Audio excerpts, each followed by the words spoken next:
Radiosa. El conflicto no es karma, es democracia. Complicamos la discusión. Hablamos de política.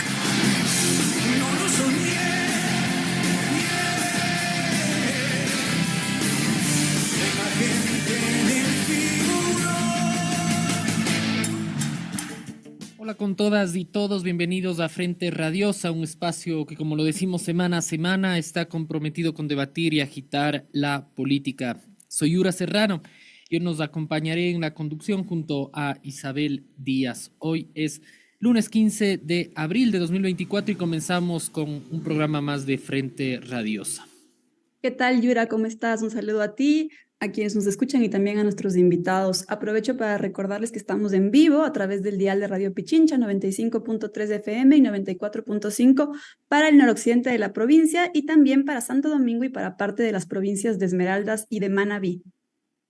Esta es una coproducción del Foro de los Comunes y de Registro Aurora. Les recordamos que pueden seguir en nuestras redes sociales este programa y desde las distintas plataformas digitales como son Facebook, Twitter, Instagram, con el nombre de Frente Radiosa. Así es, y saludamos también a la distancia a Línea Dura, medio de comunicación digital ubicado en New Jersey, quienes retransmiten este espacio radial para la comunidad migrante en Estados Unidos. Saludamos y agradecemos también a la coordinación técnica desde los estudios centrales y a todo el equipo de producción del programa. Hoy en un interesantísimo panel, como el que llevamos cada programa, hablaremos de la coyuntura política nacional, con énfasis en, digamos, el hecho político más importante de este tiempo, en donde el gobierno ha puesto todo su interés y capital político en este contexto de estado de guerra, como lo ha llamado, que viene a ser la consulta popular. Para conversar de esto nos acompaña Humberto Cholango, que estamos aquí en los estudios de la radio, y por vía telemática Mauro Andino y Angie, con quien conversaremos del tema también laboral, en específico de esta consulta. Isabel. Muchas gracias, Yura.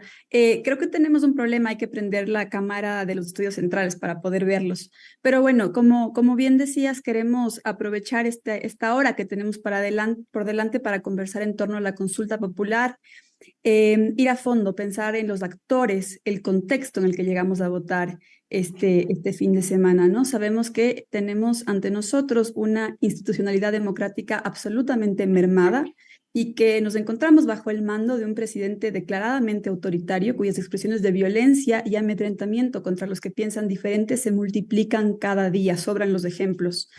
Y es en este contexto en el que se nos plantean estas 11 preguntas y sobre las que queremos reflexionar esta tarde con nuestros invitados, por lo que hemos denominado este programa 11 razones para votar no. Es así que quisiera darles la palabra a ustedes y más bien preguntarles su opinión, su lectura sobre cómo describirían este escenario político en el que vamos a votar el próximo 21 de abril. Mauro, bienvenido, tienes la palabra. Muy buenas noches, gracias por la invitación, qué gusto poder compartir con cada uno de ustedes. Un saludo cordial, por supuesto, para toda la audiencia. Yo creo que la consulta popular en términos políticos constituye únicamente una plataforma para posicionar la campaña de reelección del presidente Daniel Noboa. En la práctica, la consulta popular y el referéndum no van a solucionar los problemas estructurales del país. Si es que uno analiza cada una de las 11 preguntas, en la práctica no se abordan las causas estructurales de los distintos fenómenos sociales que hoy enfrenta el Ecuador relacionados con criminalidad, con impunidad, con falta de independencia en el sistema de justicia. No se va a solucionar mucho menos el tema del desempleo y de la informalidad. Ya desarrollaremos de forma más amplia seguramente sobre este tema. Ahí lo que hay es un embuste y una estafa aparentemente muy bien construida para intentar seducir a la gente que no tiene trabajo y que asume equivocadamente que esa vía, la del contrato por horas, supuestamente es la más expedita para generar empleo y salario digno. Hay preguntas que en el fondo no buscan atraer la inversión extranjera directa, como son los tribunales de arbitraje internacional, sino que en el fondo más bien lo que quieren es prendar, empeñar el país para que se sometan a estos tribunales internacionales de arbitraje y que nos subyuguemos a lo que se resuelva en estos tribunales, so pena de que el Estado ecuatoriano termine por pagar sumas cuantiosísimas en materia de indemnización, de compensación económica para las multinacionales petroleras, mineras, de las telecomunicaciones y de otros sectores estratégicos o empresariales a nivel internacional. Repito, y resumiendo esta primera parte, esta consulta popular no va a solucionar los problemas de la gente y mucho me temo que si es que llega a ganar el sí, lo que se va a generar es una sobreexpectativa, una sobredemanda, como en muchas ocasiones ya ha pasado, donde la gente piense que esto es una panacea que va a resolver el tema de la criminalidad, entre otras cosas más, y a medida que pasen las semanas o los meses post elecciones, la gente se dará cuenta que esto fue un engaño y tristemente esto terminará por pasarle una factura enorme a la democracia, a las instituciones políticas y a la clase política, porque la gente no va a disgregar ni va a dirimir entre responsables o aquellos que de pronto se opusieron abiertamente. La gente va a ser una sola masa y va a decir, todos me han engañado, todos me han estafado, no confío en las instituciones, no confío en el sistema democrático, porque una vez más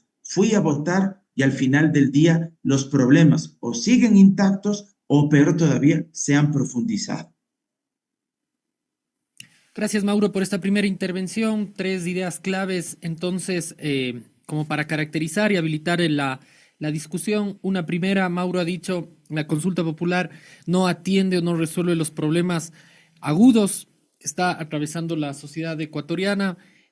Una segunda, quizá asociada a que más bien incluso radicalizaría la sensible situación que atraviesa el país por tanto la cuestión laboral en clave de la pregunta asociada al trabajo por horas y la exposición además internacional por el tema del arbitraje, que quizá han sido los 3 acentos donde ha girado la precaria discusión, digamos, política y reflexiva durante este tiempo y que más bien el oficialismo ha buscado poner el foco en otros asuntos. Quisiera conversar con Humberto, con estos elementos, ¿en qué condiciones llega la gente, la ciudadanía ecuatoriana a votar este 21, Humberto?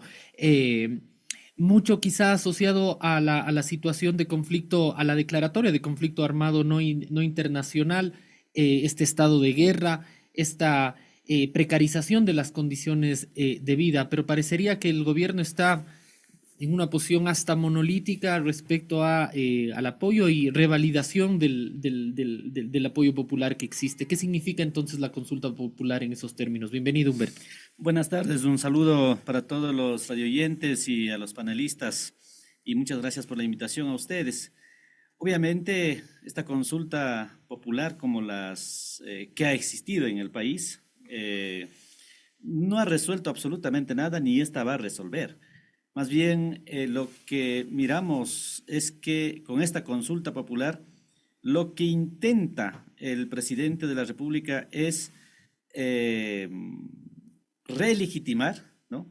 Hacer una campaña adelantada 2025, pero también el gobierno en su conjunto, por las mentiras que ha dicho, por ejemplo, dijo que no va a subir el IVA, que prácticamente va a atender al pueblo ecuatoriano para sacar de la crisis de la seguridad que existía, ha declarado el conflicto interno, pero cada día vemos como la muerte en las calles, por ejemplo, el día de ayer, aquí en Simón Bolívar, o hoy día, por ejemplo, los policías de la Dirección de Inteligencia han sido asesinados en Guayaquil.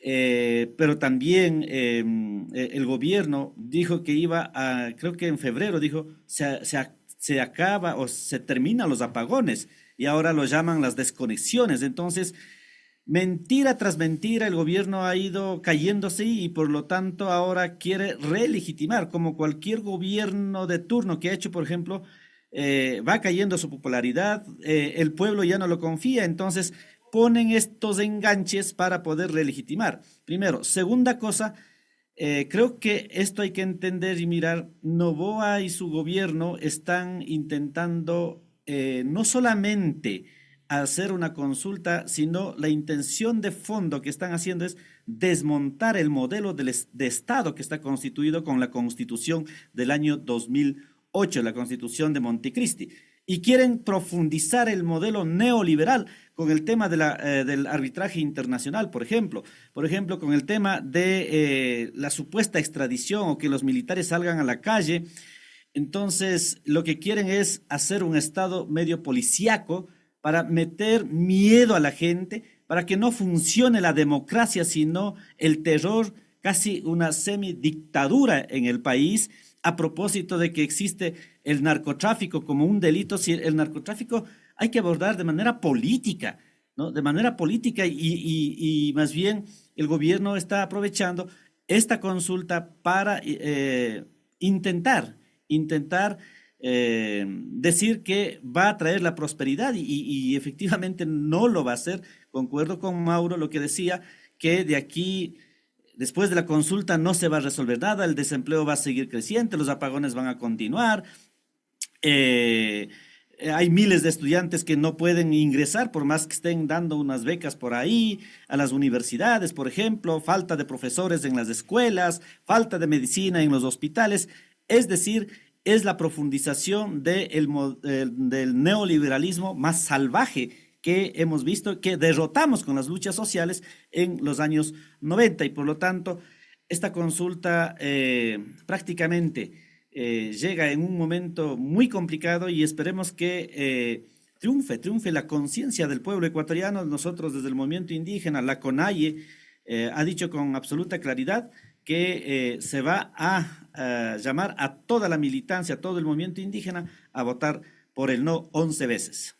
Gracias, Humberto. Clave esto que plantea, además poderlo conectar en clave un poco de histórica o más reciente en el país, es decir, ese proyecto de país que las últimas consultas populares a partir de la de 2018 han buscado trastocar y modificar o abiertamente desmontar, ¿no? Quizá con esto preguntarte también, Angie, bienvenida, respecto a una de las preguntas que quizá, y por lo que se ha visto en los últimos días, sería la más apretada, la más estrecha respecto a, digamos, el resultado que se podría anticipar.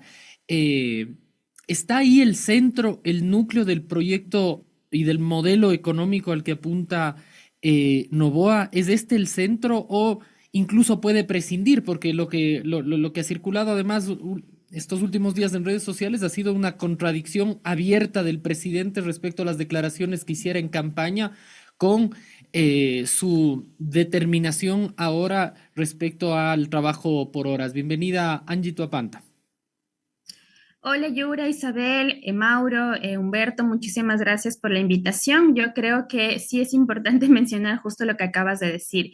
El gobierno tiene intenciones reales detrás de la consulta popular, que más allá del tema de seguridad, que todos y todas sabemos que no ha funcionado la militarización, que solo serían medidas parche, que no están atendiendo la parte social, etcétera. Evidentemente, el fondo de esto sí se centra en la contratación por horas, en el contrato a plazo fijo y en el arbitraje internacional. Esas son las dos preguntas cruciales que el gobierno intenta introducir. De hecho, si es que vemos el resto de preguntas de la consulta, no serían tan relevantes si es que el gobierno las perdiera versus a que perdiera el contrato por horas y que perdiera el arbitraje internacional. Podría seguir ejecutando lo mismo como ya lo ha estado haciendo. En ese sentido, claro, hablar de contratación por horas y arbitraje internacional significa, como decía Humberto, consolidar un modelo de desmantelamiento del Estado y de neoliberalismo, que nos conduce hacia relaciones de trabajo mucho más precarias que solo benefician la concentración de capital de los grandes grupos económicos, entre ellos el grupo bananera Noboa y otros grupos que están muy cercanos también al presidente, como los grupos de su tía, los grupos constructores, los grupos agroindustriales, entre otros, y los grupos financieros como el del expresidente Guillermo Lasso. Todo esto entonces apunta a consolidar eso por un lado, mano de obra muy barata para la concentración de la riqueza y que al mismo tiempo signifique cargar el costo de una crisis en los salarios, contrario a cargarlo en la concentración de la riqueza. Y en cuanto al arbitraje internacional, evidentemente también significa una suerte de concesión para todos los negocios que puedan tener los grupos empresariales con otras empresas transnacionales. Creo que es fundamental esto que ha situado Angie, muchas gracias, en torno a quién se beneficia de las preguntas que nos plantean este próximo domingo, porque finalmente esto que ustedes mencionan, el desmantelamiento del modelo de Montecristi, del Estado de Derechos, su contracara es, como bien decía Humberto, la imposición de un modelo policíaco, pero también de un modelo de Estado que beneficia a ciertos grupos económicos, todos los que rodean al presidente Noboa, como bien ha situado, financieros, cercanos al propio expresidente Lasso, entre otros. Y un poco hilando en torno a los beneficiarios de la consulta en caso de que ganase el sí. Quisiera continuar contigo, Mauro, y también preguntarte por las fuerzas, los actores políticos que hoy por hoy acompañan al gobierno y están respaldando el sí. ¿Cuáles son estas grandes coaliciones políticas que de alguna manera se han movido en estos últimos días y que nos permiten entender con mayor claridad el actual escenario político? Mira, Isabel, yo creo que este gobierno evidentemente es un gobierno plutocrático, es decir, está constituido por varios grupos familiares que tienen amplísimos negocios, influencias, posibilidades de hacer negocio con el Estado para beneficiar precisamente sus intereses empresariales, agroexportadores, financieros. Hay que destacar siempre, y aunque suene a veces redundante, pero el origen familiar del presidente Noboa precisamente nos da la pauta de a qué sector defiende, cuál es la clase social a la que pertenece y los patrones de conducta y comportamiento que incluso ya se ven cada vez mucho más amplificados. Cada vez se desnuda de forma mucho más específica esa raíz, esa matriz cultural, ese hábito de él como ser humano, como Daniel Noboa, qué es lo que piensa, cómo trata a los demás. Creo que ahí hay muchas señales desde el punto de vista simbólico. El mismo hecho de haber, por ejemplo, enviado al hijo de su vicepresidenta a La Roca, creo que es un reflejo inequívoco del papel político que él está jugando en aras de constreñir a cualquier voz disidente o que se le oponga a su régimen. La misma invasión a la embajada mexicana. Y esto no lo haría si no tendría el apoyo de otros grupos financieros y económicos que están detrás de él. Y yo aquí sí coincido plenamente con algo que han mencionado tanto Humberto como Angie, en el sentido de que lo que se busca en el fondo es, a través de esta consulta popular, lograr mayores niveles de acumulación de capital en pocas manos en estos grandes grupos agroexportadores y empresariales. Y ahí las dos grandes joyas de la corona que les importa en la práctica no son los temas relacionados con inseguridad o criminalidad. Los dos grandes temas que le importa al régimen son el contrato por horas y los tribunales internacionales de arbitraje. El contrato por horas, porque entre otras cosas, de un solo tajo pueden ir minando y matando algunos temas que históricamente han sido el sueño erótico de los grandes grupos empresariales de este país. Uno de ellos, mocharse el salario básico unificado. Ustedes les habrán escuchado, siempre han dicho que el salario básico unificado del Ecuador para ellos les resultaba excesivo porque lo comparaban además de forma burda y engañosa con el salario básico de Perú, de Colombia, porque decían, allá se gana entre 200 a 250 dólares. Fíjense ustedes la barbaridad que significa que aquí en Ecuador se pague 460 dólares. Eso nos vuelve pocos competitivos con los países de la región. Entonces, con el contrato por horas, lo que quieren es bajarse de forma solapada ese salario básico unificado, porque evidentemente, si tú empiezas a contratar mano de obra por horas, ya no vas a llegar a cubrir los $460 mensuales. Más allá de que la ministra del Trabajo utilice ahora este discurso tan embustero y diga, creo que lo último que ofreció fue $7 por hora de trabajo, me parece, ¿verdad? Jugando a una especie de tómbola, de ruleta rusa, juego de la alegría, primero 2.80, luego 3.20, luego 3.80, ahora ya $7.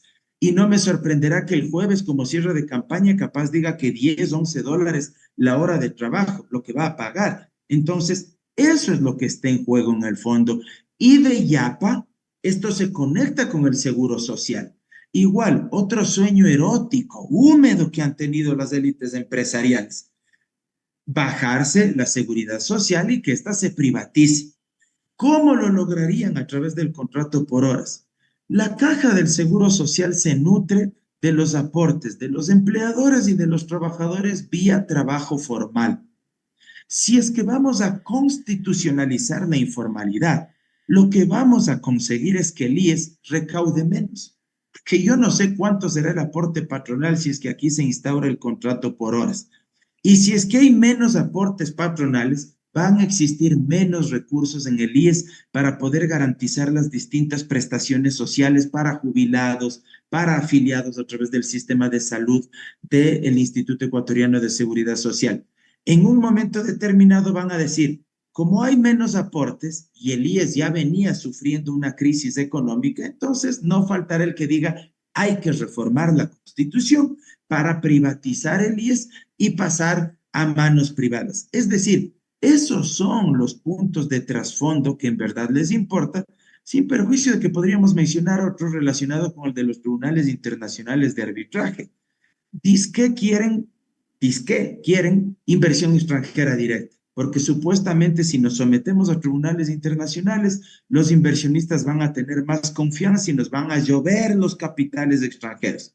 Lo que no cuentan es que en la época de la Constitución del año 98 ya tuvimos esta posibilidad y tampoco existieron amplios flujos de inversión extranjera directa en el Ecuador.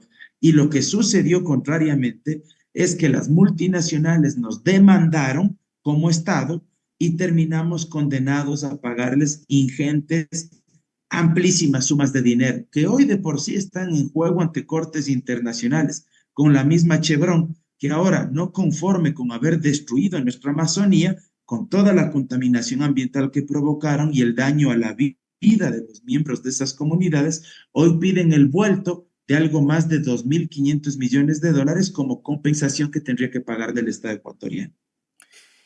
Antes de irnos a la pausa, quizá Humberto, con varias de las ideas que se han ido fortaleciendo en la discusión, quizá preguntarnos cuánto va a terminar pesando finalmente el resultado de la consulta popular en el capital político del presidente. Decíamos en un inicio, parecería que todo resulta cuesta abajo para el presidente Noboa por cómo se le están presentando las cosas, incluso con esta deriva autoritaria por lo que se ha visto en términos de el asalto a la embajada mexicana, por varias cuestiones. ¿Vendría a cerrar el broche de acumulación política que le permita asegurar la campaña del 2025 el presidente, o incluso con un resultado favorable en esta consulta? Hay que ver por cómo terminen poniéndose las condiciones materiales, económicas de la gente y puede terminar siendo un año largo para el presidente. ¿Termina por ser esto lo que resuelva el 2025 la consulta popular? Yo creo que no. Claro, el presidente lo que está buscando y el gobierno lo que está buscando es reimpulsar, porque claro, ya venía de bajada, como sabemos decir en el barrio, ¿no? Ya venía de bajada. Y obviamente con este asalto burdo a la embajada mexicana, intenta recuperarse y demostrar ante la imagen del pueblo ecuatoriano que es un presidente que toma decisiones. Pero frente a temas tan cruciales, tan de día a día, como se dice, no está resolviendo absolutamente nada. Por ejemplo, el tema de los apagones. Esto ya no se puede seguir diciendo, vea, este gobierno nefasto de Guillermo Lasso es el responsable, o decir, los ministros anteriores son responsables, pero ya están, pues, señores, ya han estado ya más de, ¿qué? 5 meses, 6 meses en el gobierno, pero ya tienen que resolver. O sea, no se ve. Ya están casi desde febrero que empezaron a declarar la guerra interna. Dijeron que van a controlar la delincuencia, pero más bien la delincuencia sigue extendiéndose y ahora no solamente es el sicariato y asesinato entre la población civil, sino a los miembros de las Fuerzas Armadas, a los policías, a los militares, ¿no? Entonces, o sea, las cuestiones de gobierno que hay que ejercer no lo están haciendo por estar enfrascados, enfocados en intentar desmontar, como decíamos, el modelo de la Constitución Montecristi para imponer el modelo neoliberal. Ahora, yo pienso que en un caso no consentido de que pudiera triunfar en algunas preguntas con el sí, la gente, la ciudadanía, como decía Mauro en su primera intervención, ¿no?, va a pedir que resuelva los problemas de la comida, del hambre, de las necesidades que está viviendo la gente. O sea, hoy tenemos más necesidades, hay gente con enorme cantidad de desempleo que está circulando, la informalidad con la que están manejando, los municipios, por ejemplo, no pueden controlar, por ejemplo, las ventas informales, ¿no?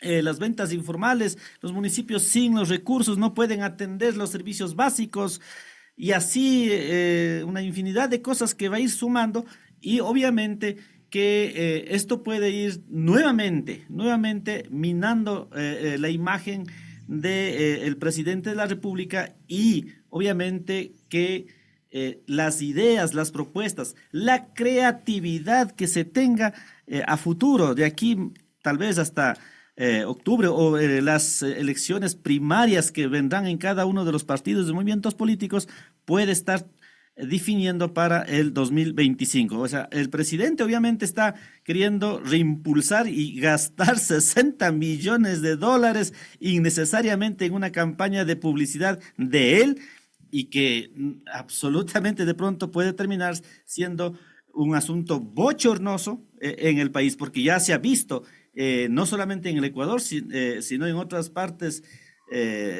también teniendo personajes con altísima popularidad, por ejemplo, van a la reelección y la gente les ha prácticamente demostrado que no es solamente tener la alta popularidad, sino que no está ejerciendo el gobierno y sus problemas, sus necesidades están siendo prácticamente abandonadas e ignoradas por los gobernantes. Gracias, Humberto. Y antes de continuar nuestra discusión, nuestro diálogo de esta tarde, vamos a la pausa de rigor aquí en Frente Radiosa. Volvemos con más.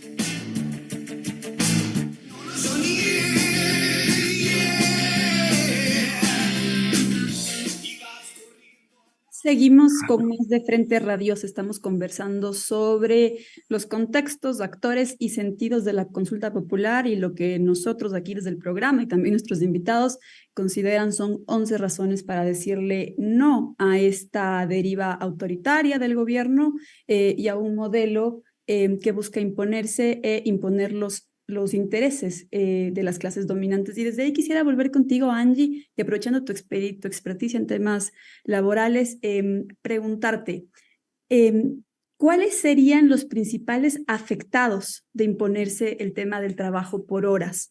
Al inicio de la discusión me parece que Humberto, o no, más bien Mauro, hacía alusión a esta sobreexpectativa que se está generando en torno a la consulta y cómo bajo ninguna circunstancia se va a generar o se puede responder a los problemas estructurales del país a partir de lo preguntado. Entonces, más bien ver el otro lado y decir qué expectativas de alguna manera se han creado con esta idea del trabajo por horas, pero qué es más bien lo que la evidencia empírica, la experiencia de otros países nos demuestra sobre lo que ocurre cuando se da paso a este tipo de medidas y acotando, me parece también importante situar que afecta a la sociedad en su conjunto, que de alguna manera sería una caída del mercado laboral hacia abajo que golpee tanto a sectores populares como clases medias. Sí, justamente Isabel, yo creo que ahí hay que diferenciar la situación porque la contratación por horas podría afectar a las personas que ya en este momento tienen empleo, sea un empleo en la contratación indefinida o el contrato a plazo fijo o en alguna de las más de 40 formas contractuales que tenemos vigente, y también podría afectar las futuras contrataciones, sobre todo de las personas jóvenes, de las mujeres, de las personas migrantes y tal vez de las personas adultas mayores. Voy a explicar un poco mejor esto. Cuando se aprueba el contrato por hora, lo primero que hay que decir es que en la consulta, tal como nos están preguntando, no hay suficientes garantías para que no exista una migración desde la contratación indefinida o desde la contratación a plazo fijo que ya existe hacia la contratación por horas. Hoy por hoy es muy fácil que un empresario pueda simplemente despedir a los trabajadores, crearse una nueva razón social y con esta nueva razón social contratar a las personas trabajadoras para no transgredir lo que dice la consulta respecto de que debe ser la primera contratación. Eso quiere decir que mañana todas las personas trabajadoras pueden empezar este proceso de migración hacia la contratación por horas. Lo segundo que hay que decir es que esta forma de contratación se piensa aplicar de forma general, no sectorizada, no con porcentajes de contratación y tampoco con bancos de horas. Dicho de otra manera, mañana, si se aprueba la consulta popular, absolutamente todos los trabajadores y trabajadoras de todos los sectores podrían ser contratados por horas, desde la persona trabajadora que labora en un supermercado hasta la persona que labora en una empresa privada en cargos de administración. Todos podrían ser contratados por horas.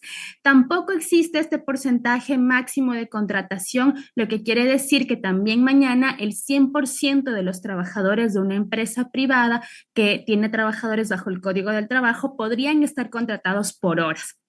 Y cuando me refiero al porcentaje o al banco de horas, me refiero a que nada asegura que un trabajador por horas tenga un porcentaje mínimo de horas laboradas al mes. La ministra del Trabajo ha dicho que el trabajo por horas, según sus cálculos, está calculando con 160 horas de trabajo mensual, pero esas 160 horas de trabajo mensual tiene que buscárselas la persona trabajadora, tiene que intentar encontrar esas plazas de empleo para lograr completar esas 160 horas de trabajo, porque el gobierno, y tal como se lo plantea en la consulta, no va a asegurar que el trabajador por horas tenga por lo menos las 160 horas al mes.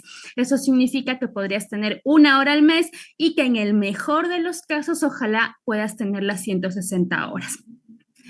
A consecuencia de esto también surge entonces la reducción de la remuneración, porque como no hay estabilidad respecto de las horas trabajadas, tampoco hay estabilidad respecto del ingreso. Y eso nos conduce a un fenómeno aún mayor y que preocupa a toda la región, que se conoce como el fenómeno de los trabajadores pobres. Es decir, gente que trabaja en relación de dependencia para alguien, gente que tiene un horario, que recibe una remuneración, pero que esa remuneración es insuficiente. Y entonces el contrato por horas lo único que va a hacer es engrosar las filas del subempleo y del empleo precario que ya ha ido en aumento durante los últimos años y no va a lograr crear empleos dignos y empleos decentes. Lamentablemente, la ministra del Trabajo poco le interesa crear empleos decentes. De hecho, ella en algunas entrevistas muy recientes ha dicho que ya no tiene la culpa de que existan los contratos precarios, porque básicamente así se maneja el mercado. Ahora, en cuestión de las nuevas contrataciones, cuando se apruebe el contrato por horas, los empresarios siempre van a preferir contratar por horas y no van a utilizar el contrato indefinido, ni los contratos a plazo fijo, ni las más de 40 formas contractuales a la carta que tenemos en el país. Eso significa que todas las personas jóvenes y las mujeres, cuando acudan al mercado de trabajo, lo único que van a recibir son ofertas por horas. Y así durante toda su vida laboral. Eso significa que vamos a tener una generación de personas con menores derechos y una generación de personas que en algún momento tuvo un poco más de derechos, pero que los irá perdiendo de forma consecutiva. Y las personas jóvenes entonces no podrán tener una proyección de vida que les permita, por ejemplo, planificar en tener una maestría, en tener una casa, un carro o en cosas tan sencillas como independizarse, ¿no? Y creo que eso es algo que no se les ha dicho a las y los jóvenes ahora por parte del gobierno, porque la contratación por horas para una persona joven quizá puede sonar algo atractivo como una primera experiencia laboral. Sin embargo, cuando les decimos que así va a ser el resto de su vida, creo que ahí realmente logramos evidenciar cómo esta contratación va a afectar la vida, el ingreso y la proyección de las personas jóvenes. Y un poco en línea de lo que mencionaba Mauro, esto sin duda va a significar una afectación al IES. Hasta el momento, el IES no ha emitido un solo estudio actuarial que diga cómo va a financiar las prestaciones de las personas trabajadoras por horas. Tampoco ha emitido ningún tipo de documento que permita analizar cómo eso mantiene la sostenibilidad o no del IES. Eso es absolutamente preocupante porque ya haciendo algunos ejercicios nos damos cuenta que para un trabajador por hora siempre va a ser mucho más difícil ejercer varios derechos, pero sobre todo acceder a los servicios y prestaciones del IES. Yo decía el otro día en un tuit, hoy por hoy una imposición al IES se cuenta con 240 horas de trabajo mensuales, pero el trabajador por horas va a tener una jornada máxima de 160 horas mensuales. Eso quiere decir que le tocará trabajar más de un mes, quizá 2, 3 meses para poder completar las 240 horas mensuales y recién ahí completar un mes de aportación en el IES. Esa es la letra chiquita que el gobierno no nos quiere decir, porque el rato que le dice a la gente, sí, usted va a tener derechos, pero le aclara que va a ser en menor proporción, en menor ejercicio, ahí es cuando se les va a caer la consulta. Y por eso es que el gobierno ha optado más bien por hacer una suerte de tergiversación de la información, sobre todo focalizada en el valor hora. Y ahí también creo que hay que hacer una aclaración porque siento yo que esto de que cuando la ministra dijo $7 la hora, también fue promovido por algunos medios de comunicación hegemónicos que malinformaron lo que dijo la ministra, porque de alguna u otra manera en esa entrevista, cuando comunicó que eran $7, sí aclaró que primero era en sector petrolero y segundo era siempre que trabaje sábado y domingo. Y los medios no lo replicaron así, únicamente replicaron que el valor hora va a superar los $7 por hora. Y claro, ahí es cuando la gente también hace sus cálculos y dice esto significaría que tendríamos un salario mensual de más de $1,000 e incluso los abogados del sector empresarial saltaron y dijeron ¿cómo así? Porque recuerden que los empresarios lo que quieren es pagar menos por la misma mano de obra, por el mismo trabajo, no quieren pagar más. Y cuando la ministra y los medios hegemónicos cometen este error al malinformar, incluso los empresarios saltaron a decir que esa no era la intención de la contratación por horas. Gracias, Angie, así como esclarecedora, hasta de pánico este panorama que se presenta en relación a esto que hemos dicho durante varios programas y en este en específico respecto a una de las preguntas clave, ancla de la pregunta de Novoa. Quizá uno de los aspectos que no hemos profundizado todavía hoy tiene que ver con esto que quizá Mauro sugería de alguna manera y que tiene que ver con la propia forma de ser de Novoa que se va decantando durante este tiempo y que es lo que quizá más asusta respecto a una deriva autoritaria en el ejercicio del poder y lo que vendría a ser justamente con una legitimación a través de una victoria en la consulta popular.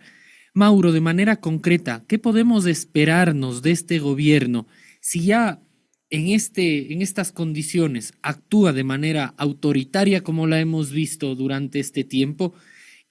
¿Qué nos podemos esperar legitimándose aún más con una consulta y teniendo tantas herramientas disponibles para complejizar y precarizar todavía más la vida de la gente? Es decir, un entorno en un contexto de guerra, como lo ha llamado el propio presidente, en un escenario económico que se vive ya, ¿no es cierto?, los efectos directos e indirectos de la subida del IVA, un escenario también de especulación, ¿no es cierto?, con precarización de las condiciones laborales, con un Estado expuesto y dejado en soletas por lo que podrían representar el arbitraje internacional. Es decir, es un cóctel peligrosísimo para alguien que ejerce desde una visión bastante reducida de la cosa pública y del bien común. ¿A qué nos atenemos para los próximos meses, Mauro? Mira, Yura, yo creo que el vivo ejemplo es la invasión a la embajada mexicana. Si eso se hizo, Yo creo que esperar, por ejemplo, que respeten los derechos de los trabajadores y que no hagan un uso abusivo del contrato por horas es ya pecar, no sé si únicamente de ingenuidad, sino ya incluso hasta podría ser uno, diría, de masoquismo, porque estamos viendo de lo que son capaces, de a dónde llega el presidente Daniel Noboa. Creo que él tiene clara la línea en el sentido de que su proyecto económico es en muchas cuestiones incompatible con la misma democracia. Es decir, a él no le importará arrasar con el adversario que deba hacerlo, no le importará reprimir a la organización social, al pueblo, a la comunidad que deba así hacerlo para tratar de implementar sus políticas económicas. Ya se observó, por ejemplo, lo que sucedió en la provincia de Cotopaxi, en el sector de Palo Quemado, movilizando a las Fuerzas Armadas allá para reprimir abiertamente a los comuneros, a los miembros de esos sectores que protestaban precisamente en contra de las políticas extractivistas del gobierno. Se observa lo que hace en aras, entre comillas, de evitar la inseguridad y reducir las tasas de criminalidad cuando se militariza la sociedad y producto de esa militarización de la sociedad se empieza a construir y a aterrizar también en la práctica un discurso anticonstitución, un discurso antidebido proceso, un discurso antiderechos humanos. Cuando se empiezan a construir como enemigos estos elementos fundamentales de un Estado constitucional y de todo régimen democrático, entonces me parece que ya estamos a las puertas de un régimen a su vez autoritario. Y las últimas declaraciones que me parece las ha dado hace un par de horas, el día de hoy, cuando palabras más, palabras menos, señala que cuidado se metan conmigo porque en pocas soy un enemigo o un adversario que a ustedes no les gustaría o que de pronto puedo ser más peligroso de lo que se imaginan. Creo que son señales inequívocas de cuál es el camino que él está tomando.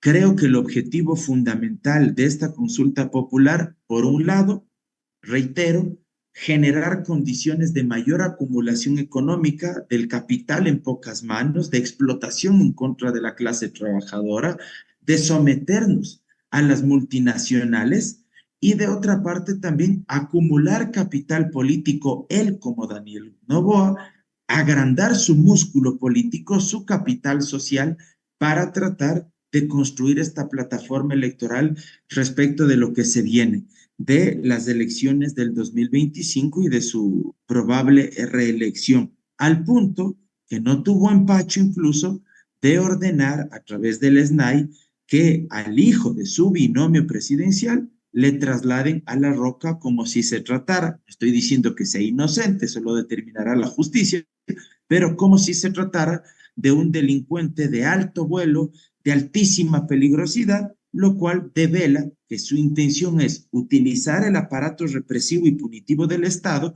para presionar a quienes no están con él, en este caso a su propia vicepresidenta, deshacerse políticamente probablemente de ella para evitar que ella le reemplace en el ejercicio del cargo cuando le toque hacer campaña por la reelección y con esto dejar a alguien de su confianza designada vía mayoría absoluta en la Asamblea Nacional, que probablemente va a tener esos 70 votos en caso de que logre que renuncie la vicepresidenta Verónica Abad. Muchas gracias, Mauro. Me parece sumamente importante esta pregunta y en ese sentido quisiera traérsela también a usted, Humberto, pensando en los términos más amplios del ciclo político que hemos vivido desde el giro a la derecha con Moreno, Lasso y ahora Noboa. Hace mucho veníamos diciendo ya que lo que se vive es un neoliberalismo autoritario, pero en este último periodo ya bajo el mando de Noboa lo que tenemos es un estado de guerra abiertamente declarado, sino de barbarie, incluso a raíz de lo ocurrido ya con la Embajada de México, por poner el último ejemplo. Entonces, en torno a eso, formularle nuevamente esta pregunta. En caso de ganar el sí en la consulta popular, ¿de alguna manera se estaría legitimando este perfil autoritario de Noboa, el rol que han asumido en este último tiempo la policía, los propios militares, cómo leer este giro autoritario que de alguna manera estaría siendo aceptado, si no por toda la sociedad, al menos por una buena parte del conjunto social, y frente a ello también cómo pensar y articular la acción política desde los movimientos sociales. Sí, efectivamente. Creo que el gobierno de Noboa lo que les queda es actuar de manera autoritaria, obviamente. Bueno, viene desde ese sector hacendario, conservador, reaccionario. Ese es su origen familiar y su vida, así, ¿no? Y claro, por supuesto, para ese sector casi no existen las leyes ni las instituciones, sino simplemente el capital, la fuerza económica que ellos quieren concentrar. Digo esto porque, por ejemplo, en Olón, la comunidad de Olón, que están en conflicto con el actual presidente, más de 1.000 hectáreas se fue y quiso adueñarse así de la nada, un territorio de la comunidad. Simplemente pensó que esas tierras tienen que ser de él y punto, ¿no? O la familia Noboa, la empresa bananera Noboa, en la costa ecuatoriana o en cualquier parte del país que tiene sus propiedades, coge las aguas para sus haciendas, para sus empresas, pero ni siquiera legaliza, ni siquiera está prácticamente pagando, por ejemplo, la tarifa básica del uso del agua que establece o que establecía la ley de aguas que fue derogada por la Corte Constitucional. Entonces, viene de ese sector. Ahora, yo creo que más bien con este tema, el presidente de la República y especialmente el sector que gobierna en estos momentos, obviamente viene a profundizar todo a pretexto de la violencia, a pretexto de que hay que combatir a la delincuencia, quieren jalar a ese lado a todos los que pensamos distinto, a los que nos oponemos. Al movimiento indígena, por ejemplo, no solamente Noboa, sino con Noboa se está viendo como una especie de fascismo directo. Nos han venido acusando a los dirigentes y líderes indígenas de terroristas. O sea, con una doctrina así, así traído de pelos, como se dice, acusar a los indígenas y campesinos productores de papa, de cebolla, de panela, decir que son terroristas. Y hay un sinnúmero de juicios en diferentes partes del país acusados de terrorismo. Entonces, obviamente, con esta consulta y con sacar los militares a las calles, Noboa y su gobierno y su sector político, ¿no?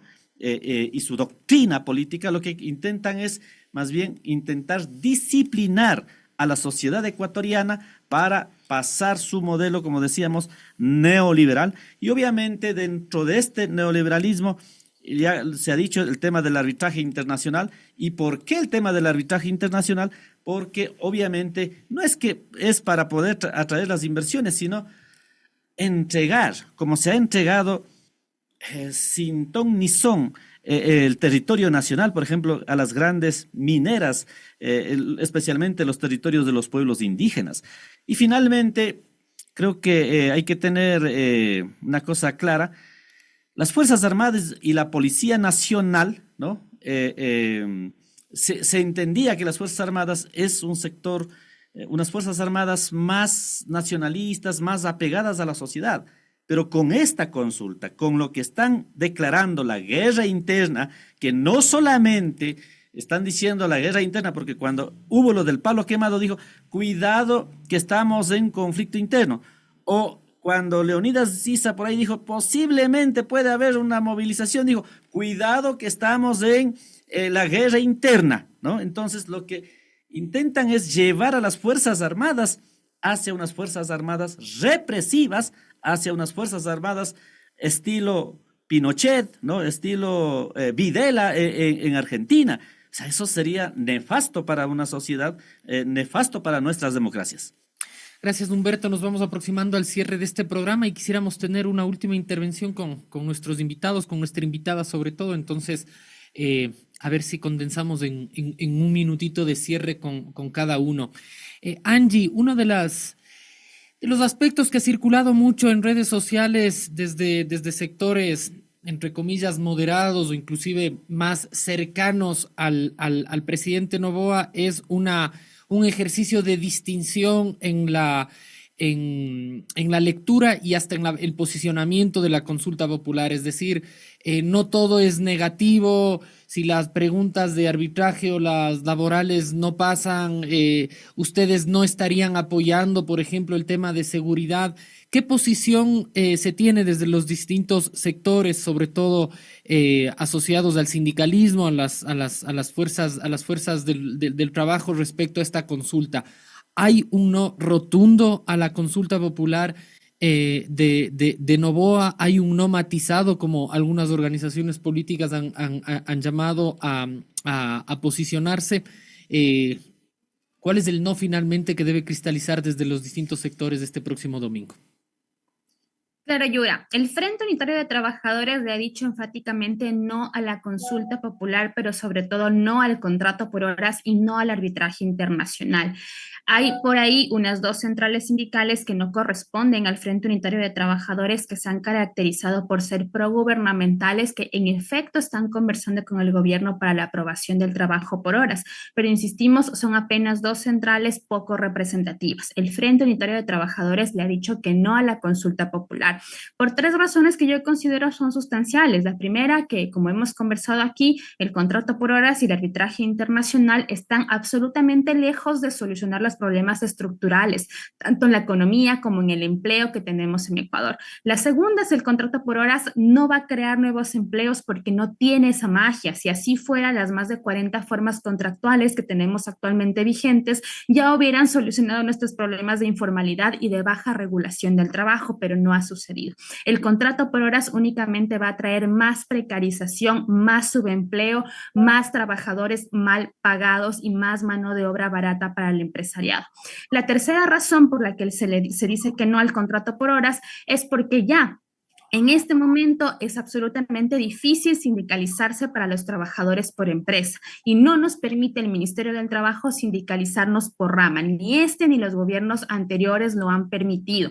Con el contrato por horas va a ser todavía más difícil lograr la organización sindical y la defensa de derechos. Eso significa entonces que vamos a tener un Estado que va a desarticular completamente toda posibilidad de reclamo de los derechos a partir de la consulta popular.